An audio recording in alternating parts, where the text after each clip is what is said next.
नमस्कार, बहुत स्वागत है आपका। आप देख रहे हैं ग्रैंड धर्मा सन्मार्ग। प्रथम पूज्य विघ्नहर्ता भगवान गणेश और उनको प्रसन्न करने के लिए आप कुछ ऐसी वस्तुएं हैं जो रोज ही अर्पित करते हैं या अपने पूजा में आप शामिल जरूर करते हैं जब आप घर में आम दिनों में भी पूजा करते हैं, जैसे कि दूर्वा, लाल पुष्प, लड्डू, मोदक या गुड़ की डली। लेकिन भोलेनाथ के जो पुत्र है ना, उनकी कृपा कुछ पत्तों को अर्पित करके भी पाया जा सकता है। आज हम एक छोटा सा प्रयोग बताएंगे जो जीवन के हर परेशानियों से आपको बाहर निकालेगा, चाहे वो स्वास्थ्य की हो, धन की हो, खुशियों की हो या कोई मनोरथ पूरी करने की हो। क्योंकि भगवान गणेश को मंगल मूर्ति कहा जाता है, यानी अच्छा करने वाले, शुभ मंगल कार्य करवाने वाले, बिना कोई विघ्न बाधा के कार्य पूरा करवाने वाले। और गणेश जी की उपासना से हर तरह के विघ्न बाधाएं दूर हो जाती है। कैसी भी संकट क्यों ना हो, अगर गणेश जी का नाम लेके आप किसी भी कार्य को शुरुआत करते हैं तो संकट आता ही नहीं है। और अगर आ जाए तब क्या करें, कौन सा उपाय करें, आज हम ये बताएंगे। देखिए, भगवान गणेश हमारे जीवन में समस्त जो तकलीफ है, जो कठिनाइयाँ हैं, उनको दूर तो करते ही हैं। साथ ही अगर इनकी हल्दी से आप पूजा करते हैं, कुछ उपाय करते हैं, तो यकीन मानिए जीवन में नकारात्मकता तो दूर होती ही है और सकारात्मक परिणाम मिलता है। यानी हल्दी से अगर पूजा करते हैं या हरिद्रा गणपति की पूजा करते हैं तो जीवन में तकलीफ आती ही नहीं है। गणेश जी को प्रथम पूजनीय देवता माना जाता है और प्रत्येक शुभ कार्य करने से पहले इनका स्मरण करना, इन्हें पूजा देना बहुत शुभ माना जाता है। अगर आपके घर के मुख्य दरवाजे पर गणेश जी की तस्वीर है तो यकीन मानिए घर में बुरी शक्तियां प्रवेश ही नहीं कर सकती। लेकिन घर के मुख्य दरवाजे पर बाहर की ओर से गणेश जी की तस्वीर भूल कर भी ना बनाएं, ना ही लगाएं। बहुत लोग क्या करते हैं, बाहर से टाइल्स बड़ा बड़ा लगा लेते हैं। और आपको पता होना चाहिए कि गणेश जी के पीठ में दरिद्रता का वास होता है। तो गणेश जी की पीठ आ गई आपके घर के अंदर की तरफ, यानी घर में दरिद्रता। और दूसरी बात, गणेश जी तो कोई दरबान है नहीं जो आपने सामने में लगा दिया। इसलिए गणेश जी की तस्वीर अपने घर में मुख्य दरवाजे के ठीक ऊपर अंदर की ओर से लगाएं ताकि उनका पीठ बाहर की ओर रहे। ध्यान रखिए। और गणेश जी के जो आप तस्वीर लगाएंगे मुख्य दरवाजे में अंदर की ओर से ठीक ऊपर बीचों बीच 3 मोर पंख, याद रखिए 3 की संख्या में जरूर लगाइएगा।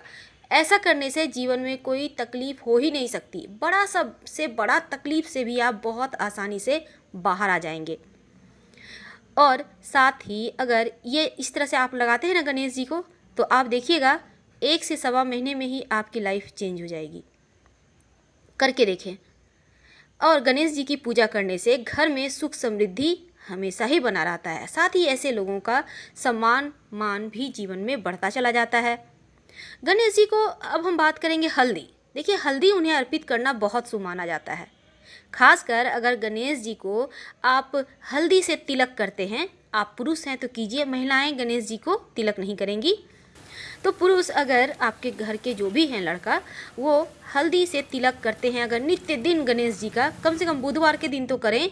ऐसा करने से शुभ कृपा भी मिलती है और जीवन में कोई कष्ट नहीं आता, बड़ा से बड़ा संकट भी टल जाता है। करेंगे कैसे?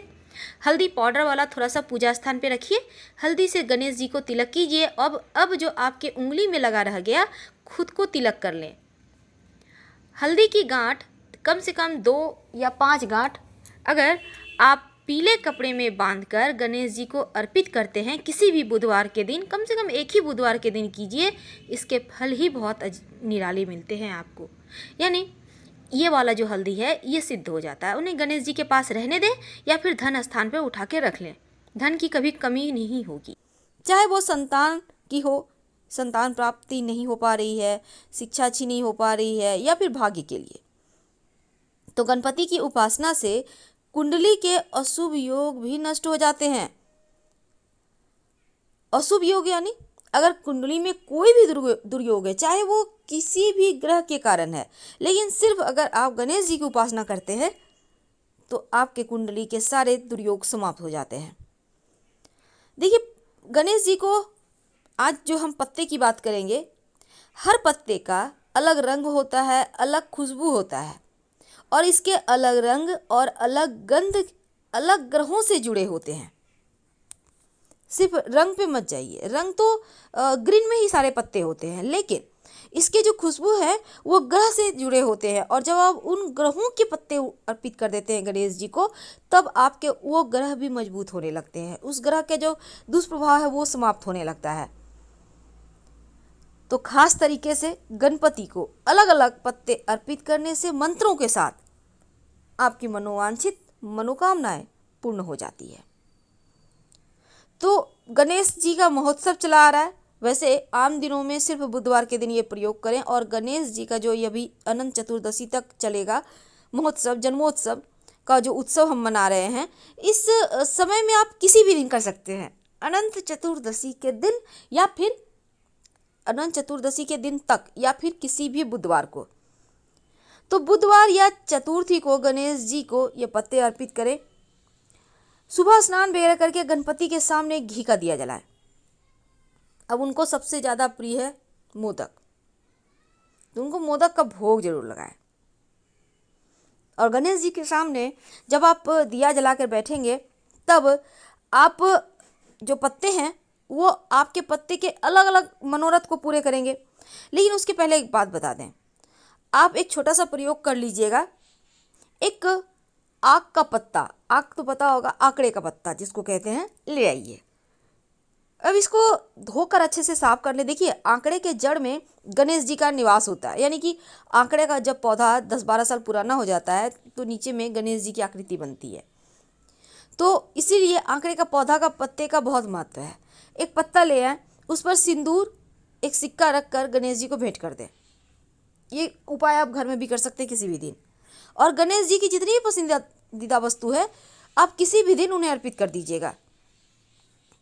वैसे सर्वोत्तम होता है बुधवार या चतुर्थी तिथि, या फिर गणेश महोत्सव के 10 के 10 दिनों में किसी भी दिन, जैसे हल्दी है, अक्षत है, सुपारी सिक्का है, ये सभी चीज़ें।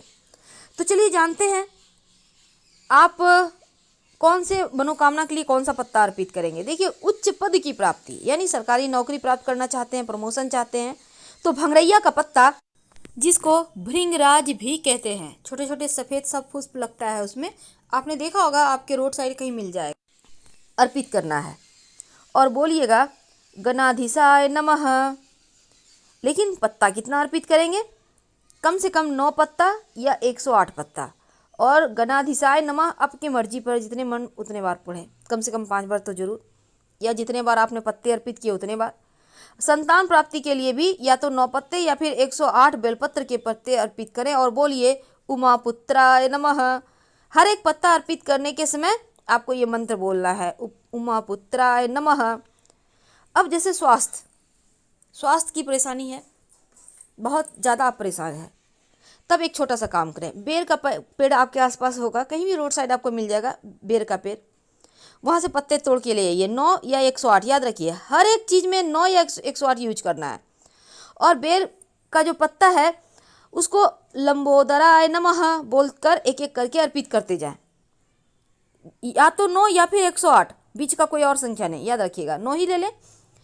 और फिर अगर आपके कार्यों में बार बार बाधाएं आती है, कोई भी कार्य नहीं बन रहा है, विघ्न है, बहुत बाधाएं, जैसे कि ना नौकरी लग रही, ना घर बन रहा है, ना अपना मकान हो रहा है, कुछ भी नहीं हो पा रहा है, ना विवाह शादी हो पा रहा है, तब सेम का पत्ता वक्रतुंडाय नमः कहते हुए कम से कम 9 पत्ता अर्पित करें। वक्रतुंडाय नमः करके अर्पित करें। मान सम्मान यश की प्राप्ति के लिए तेज पत्ता अर्पित करें। यहाँ भी वही संख्या है, 9 या 108। बोलिए चतुर्होत्रे नमः, चतुर्होत्रे नमः। तो 9 पत्ता कम से कम ले लें और बोलते हुए अर्पित कर दें। नौकरी के लिए आप चाहते हैं कि सरकारी नौकरी मिले, प्राइवेट नौकरी भी चलेगा, तो आप कनेर का पुष्प होता है ना, उसी का पत्ता ले आए। कम से कम 9 या 108 पत्ता ले आए। विकटाय नमः एक एक करके बोलते जाएं, एक एक करके पत्ता अर्पित करते जाएं। विकटाय नमः। तो इस तरह से आप अर्पित करें। अगर आप व्यवसायी हैं, आप चाहते हैं आपका व्यवसाय खूब अच्छा चले, केतकी का पत्ता ले आइए। और केतकी का पत्ता भी आपको 9 ही लाना है या 108 ले आएंगे, और एक एक करके पत्ता अर्पित करते जाइएगा गणपति बप्पा को, और बोलिएगा सिद्धि विनायकाय नमः, सिद्धि विनायकाय नमः। अगर धन की मुश्किल ज़्यादा परेशान करे, बहुत ज़्यादा, आप परेशान हैं, क्या करेंगे? धन आ ही नहीं रहा, आता भी है तो बचता नहीं है। आप चाहते हैं कि गणपति के आशीर्वाद से आपका घर धन धान्य से भरा रहे, तब आंकड़े का पत्ता ले आए। आँख जिसको जो भोला बाबा को बहुत पसंद है, शिव जी को, तो आंकड़े का एक पत्ता ले आए, और एक नहीं 9 लाना है, और लाकर अच्छे से जो भी पत्ता आप अर्पित करेंगे धोकर साफ करके कीजिएगा। एक एक करके अर्पित करें और बोलिए विनायकाय नमः, विनायकाय नमः बोलते हुए 9 पत्ता अर्पित कर दें, या 108 पत्ता। अब कई बार क्या होता है, आजकल के ज़माने में भागदौड़ में लोगों को हृदय रोग बहुत हो गया है, डायबिटीज़, हृदय रोग, या फिर बहुत ही गंभीर समस्या। तो ऐसे में अर्जुन का पत्ता ले आइए 9, और बोलिए एक एक करके अर्पित करना है, और बोलिए कपिलाय नमः, कपिलाय नमः, एक एक करके अर्पित करते जाना है और बोलना है 9 या फिर 108। अब अगर शनिदेव पीड़ा दे रहे हैं, शनि की 7.5 ढैया है, कुंडली में अच्छे नहीं है, तब क्या करेंगे? सभी का पत्ता ले आए और सुमुखाय नमः बोलकर 9 बार 9 पत्ते अर्पित करें। सुमुखाय नमः, इस तरह से अर्पित करें। और इसके बाद क्या करेंगे, देखिए, मान लेते हैं आज आपने अर्पित किया, तो कल इन पत्तों को उठाकर कहीं पवित्र मिट्टी वगैरह में दबा दें।